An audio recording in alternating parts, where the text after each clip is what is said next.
MP Asaduddin Owaisi మాట్లాడుతూ నల్ల వక్ఫ్ చట్టాన్ని తిరిగి తీసుకునే వరకు ఈ ఉద్యమం కొనసాగుతుందని ఓవైసీ మాట్లాడుతూ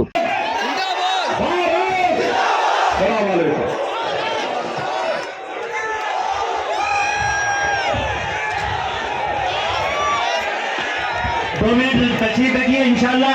अब मैं आज की करारदाद पेश करने के लिए मोहतरम जनाब Syed Subhanuddin central intelligence agency, state intelligence agencies तशरीफ लाए होंगे। मैं उन सब से गुजारिश करता हूं कि भाई साहब हम भी इस देश की आज़ादी के साथ साथ, क्योंकि मैं एक फ्रीडम फाइटर का बेटा हूं, हमने जमीन गंवाई है इस देश की आज़ादी के लिए। हम जानते हैं पिछले 70-75 साल में कई कारनामे आपने किए हैं, लेकिन पर्दा नशी था। जब तक पर्दा नशी होती है तो कुछ खूबसूरत भी मिल जाए। ఆ దాడుల్ని వీసీకే పార్టీ తీవ్రంగా ఖండిస్తున్నది। ఈ సభలో ఉన్న ముస్లిం సోదరులందరూ బుద్ధిస్టులకి మద్దతు తెలపాల్సిందిగా కోరుతా ఉన్నాను। అదే విధంగా ఇంకొక మాట గుర్తు చేస్తున్నాను। 2024లో పార్లమెంట్ ఎలక్షన్స్ సందర్భంగా నరేంద్ర మోడీ చాలా సభల్లో మాట్లాడుతూ ఒక మాట చెప్పాడు, ముస్లింల ఆస్తులన్నీ మీకే అని చెప్పాడు। అంటే గెలిచిన తర్వాత రాగానే వక్ఫ్ బోర్డు అమెండ్మెంట్ యాక్ట్ తీసుకొచ్చి దేశవ్యాప్తంగా ముస్లింల దగ్గర ఉన్న లక్షలాది ఎకరాల భూమిని తీసుకెళ్లి ఆదాని అంబానీకి కట్టబెట్టడానికి చట్టం తీసుకొచ్చాడు మిత్రులారా। కాబట్టి ఈ చట్టం రాజ్యాంగానికి వ్యతిరేకం, ఈ చట్టం ప్రజాస్వామ్యానికి వ్యతిరేకం। అందుకని ఈ చట్టానికి వ్యతిరేకంగా రాజ్యాంగాన్ని కాపాడుకోవడానికి, ముస్లిం సమాజం యొక్క ఫండమెంటల్ రైట్స్ ని కాపాడుకోవడానికి ఈ దేశంలో ఉన్న దళితులు మీ వెంట ఉన్నారు, ఈ దేశంలో ఉన్న బీసీలు మీ వెంట ఉన్నారు, ఈ దేశంలో ఉన్న ట్రైబ్స్ మీ వెంట ఉన్నారు, ఈ దేశంలో ఉన్న మొత్తం इस बात ये कि आप इनका साथ दें और आगे बढ़ते जाएं और इंशाल्लाह हम कामयाब और कामयाब होकर ही रहेंगे। बहुत बहुत हाज़रीन, हम सख्ती के साथ इस बिल की तरदीद करते हैं, इसकी मुखालिफत करते हैं और हमें इस मौके पर हमारे दस्तूर को जानना ये हमारे लिए जरूरी है। और साथ में ये बात भी जान लें, हम हिंदुस्तान के जिस मुकाम पर रहते हैं उस मुकाम पे अपने वजूद को साबित करके बता दें। अपने घरों में बैठकर मायूसी का शिकार ना हो, बल्कि बाहर निकल आ जाएं और बता दें कि हम इस मुल्क के इस कोने के अंदर हैं, लेकिन हमारा एक वजूद है और हम अपने वजूद को साबित करके रहें। और साथ ही इस बिल की जहां पर हम मजम्मत करते हैं, उसके साथ पहलगाम वाक़े की भी हम मजम्मत करते हैं। और साथ में हमारे इंडियन आर्मी जो बहुत बेहतरीन कारनामा अंजाम दिया है, जो भारत के संविधान के खिलाफ है और हमेशा रहेंगे। मस्जिदें हैं, तारीख है हमारी, और आप कहते हैं कि मादर वतन के हैं मगर होली लैंड नहीं है। तो मेरे अजीज दोस्तों और बुजुर्गों, ना हमको झुकना है, ना हमको डरना है, बल्कि पुरअमन तरीके से हमको अपने इस एहतजाज को जारी रखना है। जब तक कानून वापस नहीं लिया जाएगा, भारत के 20 करोड़ मुसलमान एहतजाज करेंगे, पुरअमन एहतजाज करेंगे। जब तक कानून वापस नहीं लिया जाएगा, चाहे वरंगल हो, चाहे हिंदुस्तान का कोई गांव और शहर हो, वहां पर मुसलमान अपने हिंदू भाइयों के साथ, दलित भाइयों के साथ, आदिवासी भाइयों के साथ, सिख धर्म के मानने वालों के साथ, किसानों के साथ खड़े होकर इस काले कानून के खिलाफ एहतजाज करेगा। और बार बार हमारे वजीर आजम अपने भाषण में कहती है कि अब्दुल पंचर बनाता है। सुनो वजीर आजम, अब्दुल जरूर पंचर बनाता है, अब्दुल गयूर है। और अब्दुल आपके दोस्त मिस्टर मुकेश की तरह एक यतीम खाने पर अपना महल तामीर नहीं किया जो आपके दोस्त ने मुंबई में तामीर किया था। अब्दुल जरूर पंचर बनाता है, मगर अब्दुल किसी की जमीन पर अपना घर नहीं बनाता। और प्रधानमंत्री कहते हैं कि अब्दुल गरीब है। अरे प्रधानमंत्री, गरीब तो अब्दुल के साथ राम भी है। अब मुकेश तो दौलतमंद है, मगर हिंदू भाई भी गरीब है, क्योंकि भारत के बैंक सिर्फ आपके दोस्त को लोन पे लोन पे लोन दे जाते हैं। आप बताइए, अब्दुल पंचर बनाता है और प्रधानमंत्री बोलते गरीब है। आपकी हुकूमत ने 11 साल में भारत की अकलियतों को जो प्री मैट्रिक स्कॉलरशिप मिलता था, खास तौर से मुसलमानों को, उसने आपने खत्म कर दिया। सिर्फ 9वीं और 10वीं जमात से आप जिसको हिस्सा नहीं मिल रहा उनको हिस्सा मिलना चाहिए। तो भारत की इंटेलिजेंस में सिर्फ एक मोहतरमा ऑफिसर है मुसलमान और कोई नहीं है। डालो उसमें, क्यों नहीं डालते उसमें? आप बताओ क्या पोजीशन है? आप नहीं बता पाएंगे। यह कानून सिर्फ इसलिए लाया गया ताकि हमारी जायदादों को छीन लिया जाए। लिमिटेशन एक्ट अप्लाई होगा तो जो कल का काबिज है वो मालिक बन जाएगा। और मोदी जी कहते हैं, बीजेपी कहती है कि वक्फ वाला औलाद उस वक्त तक नहीं होगा जब तक के अगर कोई बच्ची का हक उसमें नहीं मारा जा रहा है। हम प्रधानमंत्री से ही अपील करना चाह रहे हैं, आपको मुस्लिम बेटियों से इतनी हमदर्दी अगर पैदा हो रही है तो फिर वो बच्ची की जो असमत रेजी की गई थी गुजरात में जब आप मुख्यमंत्री थे, उसको भी अपने घर में बुलाओ, चाय पिला और बोलो बेटी मैं तेरे साथ हूं। बिल्किस बानो से मोहब्बत नहीं, मगर वक्फ और औलाद में बच्चों का हक नहीं मारना चाहिए। ये कौन सा कानून है बताइए आप?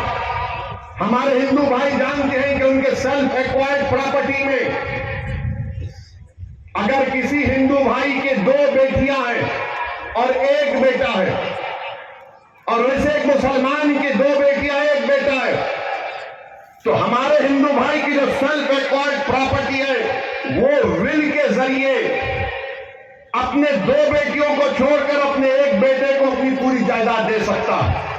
कानून इसकी इजाजत देता है। और अगर मुसलमान कोई बाप या मां अपने 2 बेटियों को छोड़कर 1 बेटे को देना चाहती है तो हम नहीं दे सकते, 1/3 से ज्यादा नहीं दे सकते। आप विल पावर का इख्तियार नहीं निकालेंगे। और आप हमसे कह रहे हैं कि अगर तुम अल्लाह के नाम पर जायदाद दे रहे हो तो बच्चों का हक नहीं मारा जाएगा। अरे मैं अल्लाह को दे रहा हूं, अल्लाह को मालिक बना रहा हूं, तो कहां बेटी, कहां बेटा, कहां रिश्तेदार, कहां मां, कहां बाप का हिस्सा? मगर मोदी जी बोले नहीं, ऐसा नहीं कर सकते, शरीयत इजाजत दे रही है, मगर आप कह रहे हैं कि नहीं हो सकता। और फिर इसमें यह कानून बना दिया गया, वक्फ इवैक्यू प्रॉपर्टी है, हजारों एकड़ वक्फ इवैक्यू प्रॉपर्टी उत्तर प्रदेश में, हरियाणा में, पंजाब में, अब वो पूरी निकल गई। अब गवर्नमेंट उसकी मालिक बन गई। वक्फ इवैक्यू प्रॉपर्टी नहीं है, अब गवर्नमेंट के हाथ में आ गई। अब जो गवर्नमेंट के हाथ में आ गई तो कल गवर्नमेंट बोलेगी नहीं, यहां पर आप नमाज नहीं पढ़ सकते। वालों को जो सहूलतें हैं, जो उनके इख्तियारात हैं, वो भारत के मुसलमानों को नहीं मिल रही है। हम उनको बता रहे हैं कि हम यही चाहते हैं कि जब आपके लिए कोई चीज अच्छी है, जब हिंदू एंडोमेंट बोर्ड के लिए अगर ये चीज अच्छी है कि वहां पर कोई गैर हिंदू मेंबर नहीं बन सकता, जब सिख गुरुद्वारा प्रबंधक कमेटी में कानून है कि कोई गैर सिख मेंबर नहीं बन सकता, जब आंध्र प्रदेश में तिरुपति देवस्थानम का कानून यह है कि उसके बोर्ड का मेंबर कोई गैर हिंदू नहीं बन सकता, तो हम यही कहना चाह रहे हैं कि हमारे वक्फ बोर्ड में भी कोई गैर मुस्लिम मेंबर कैसे बन सकता है? जब आपके पास लिमिटेशन का कानून अप्लाई नहीं होता, लागू नहीं होता, अगर कोई हिंदू धर्म की मंदिर की जायदाद पर काबिज है तो वो उसको काबिज करार दिया जाता है। अगर कोई गुरुद्वारा प्रबंधक कमेटी की जायदाद पर कोई लैंड ग्रैबर बैठा है तो उसको लैंड ग्रैबर रहता है वो। मगर यहां पर बीजेपी की हुकूमत ने कह दिया कि जो वक्फ की जमीन जिसका मालिक अल्लाह है, अगर कोई नाजायज काबिज है 12 साल से, तो लिमिटेशन के कानून के तहत वो मालिक बन जाएगा। ये हमारे देश को समझने की जरूरत है। अगर आपके लिए कोई चीज अच्छी है तो हमारे लिए बुरी कैसी हो गई बताओ आप? तो इसीलिए हम हमारे दीगर तमाम अपना वतन से अपील कर रहे हैं, ये जो कानून बनाया गया है ये मुसलमानों के हक में नहीं बनाया गया है, ये मुसलमानों की वक्फ की जायदादों को छीनने के लिए बनाया गया है, ये मुसलमानों की मस्जिदों को, दरगाहों को, खानकाहों को, इमाम बारों को, कब्रस्तानों को, ईदगाह को छीनने के लिए कानून बनाया गया है। इससे वक्फ का कोई फायदा नहीं है। और बीजेपी ये झूठ बोलती है कि हमने मुसलमानों के फायदे के लिए कानून बनाया, हरगिज नहीं बनाया तुमने मुसलमानों के फायदे के लिए। जितने मुसलमानों के जिम्मेदार ऑर्गेनाइजेशन थे पूरे भारत के, जो हमारी पार्लियामेंट की कमेटी के सामने आए, उन तमाम ने इस बिल को रिजेक्ट किया, मुस्तरद किया। और जो बीजेपी के इशारों पर नाचने वाले हैं, जो जमीर फरोश हैं, जो डरते हैं मोदी से और अल्लाह से नहीं डरते, वो इस कानून की तारीफ में है और हम इन लोगों को भी मुस्तरद करते हैं। अब बीजेपी ये कहती है कि हाँ मुसलमान इस ये देश उनके लिए मादर वतन है, मगर ये देश उनके लिए मुबारक नहीं है, होली लैंड नहीं है। तो हम उन लोगों से कहना चाह रहे हैं कि आप वरंगल के किले में आओ, यहां पर खुश महल है और कुंडा मस्जिद है जो 1330 से बनाई गई है। 1330 से उस कुंडा मस्जिद में अल्लाह अकबर की सदाएं दी जा रही है। हम इस सरजमीन पर सजदा कर रहे हैं, अल्लाह की इबादत कर रहे हैं। तो बताओ, जब 100 साल से हम इस जमीन को अपनी मुबारक जमीन मानकर सजदा कर रहे हैं, इबादत कर रहे हैं, तो आपको क्या इख्तियार दिया जाता है कि आप ऐसा कहें कि ये होली लैंड नहीं है? क्या तुम डिसाइड करोगे होली लैंड नहीं है ये? अरे सावरकर की थियरी को हम रिजेक्ट करते हैं। सावरकर जो भी लिखे वो तासुब की बुनियाद पर लिखे थे। आरएसएस जो कुछ कहती है वो तासुब की बुनियाद पर कहती है। आरएसएस की जो किताबें हैं, आरएसएस के और वो सारे लोग जो अपने दिलों में निफाक रखकर बैठे हैं, इन सारे लोगों के लिए यही पैगाम है, अल्लाह के लिए अपने दिलों को साफ करें और इस आजमाइश में मुसलमानों के साथ मुत्तहिदा तौर पर मिलकर काम करें। इसी के बाद आपकी कामयाबी और कामरानी होगी। मौजूद हाज़रीन, ऐसी आजमाइशें हमारे ऊपर आते रहेंगी। हम इस्लाम को अपनाए हुए हैं, एक ऐसे दीन को अपनाए हैं। अल्लाह के नबी सल्लल्लाहु अलैहि वसल्लम ने हमारी ऐसी तरबियत की है कि मुसलमान ऐसी आजमाइशों से घबराने वाला नहीं है। कुरून उला से लेकर आज तक मुसलमान जब भी किसी मुसीबत में मुब्तला हुए, किसी आजमाइश में मुब्तला हुए, उलमाए किराम की रहनुमाई ने हासिल हुई और ये कदम ब कदम आगे बढ़ते चले गए और हर उठने वाले फितने का मुंह तोड़। ఫెయిర్ మీడియాకు స్వాగతం। మా ఛానల్ను సబ్స్క్రైబ్ చేసుకోండి మరియు మా వీడియోలను చూడండి। ప్రతి అప్డేట్ల కోసం బెల్ ఐకాన్ను ఆన్ చేయండి। మేము నిజమైన మరియు ఫెయిర్ వార్తలు మరియు రాజకీయ అప్డేట్లను అందిస్తాము।